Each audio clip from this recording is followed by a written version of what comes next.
Alan Turnbull, and then on deck will be Earl Cole.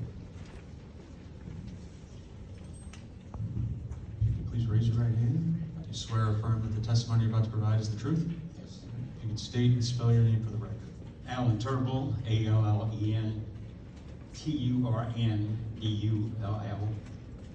4495 Canal Road Northeast, Pleasantville. And I reside on the property. Okay. And you are an intervener in this Yes, case? I am. And is your attorney here tonight? No, it's not. Is he aware that you are testifying? You understand you may be subject to cross-examination tonight Right. and could choose to testify at the evidentiary hearing? Yes. Okay. And you still prefer to testify here Yes. tonight? Okay. And with that, please go ahead. My name is Alan Turnbull, 4495 Canal Road, Pleasantville. We have leased 110 acres of our 121-acre farm for Eastern Cottontail Solar. This is where we have been living since 1971. In 2017, we noticed my wife was experiencing memory problems. As her memory continued to decline, I feared the worst and began searching for ways to raise additional income to supplement our retirement income. When the solar option became a possibility in 2018, I began researching utility-sized solar by talking to numerous persons: farmers, agriculturalists, Farm Bureau Federation, attorneys, who had experience with such projects in Ohio and North Carolina, including visiting several projects in Ohio. I wanted to understand potential adverse impacts on my property as well as my neighbor's property. Over the last few years, as more projects have been approved by the Ohio Power Siting Board and gone through construction, their staff has seen the need for additional conditions being placed on projects in order to address issues that were occurring on some projects. My past experience in my line of work, I have found that the quality of the project design and conscientiousness and reputation of the construction firm often determines the results with the least amount of issues.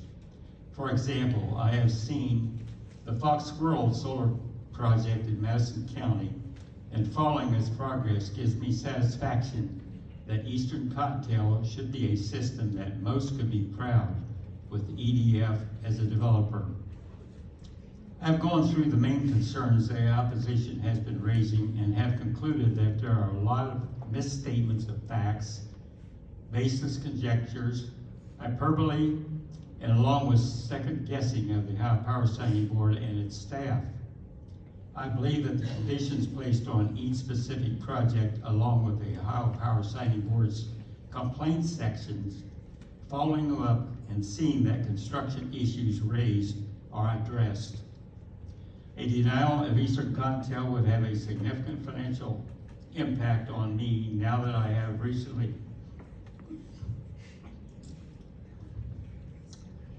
placed my wife in an Alzheimer's facility. The level of care she now needs is very expensive, and it's all self-pay. I dread the point when my savings are exhausted, since I would hate to have to sell my farm and not having any control over what it might be used for. A denial would also mean that the schools and the fire and the police departments, the township trustees, and other community services would not be receiving the tax income of over $2 million per year for the life of the project.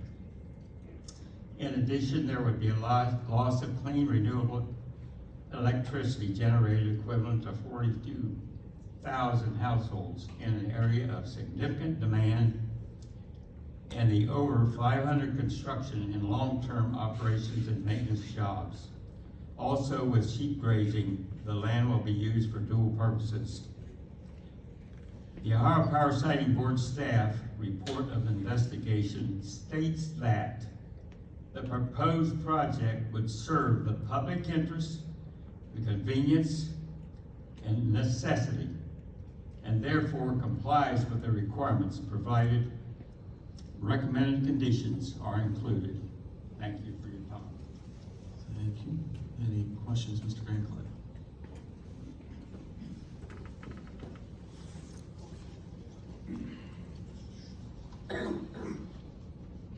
Good evening, sir. Yes. Have you signed a lease with the solar company? Yes, I have. Do you recall what year you signed that? I signed that in February of 2019. Okay, very good. You say you visited the Fox Squirrel Solar Project? Yes, I have. Okay.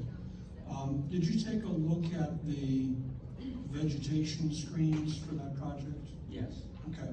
Can you tell me, are there any trees planted in those vegetation screens?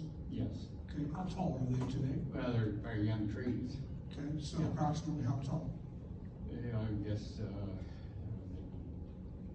maybe 2.5, 3 feet. Okay, Yes. yeah. Can you tell me how far apart those trees are from each other? Well, the some I saw, I think, probably 8, 12 feet. Mm-hmm. Okay. And were there any bushes planted in addition to the trees in those screens? Not that the area that I looked at. Okay, thank you, sir.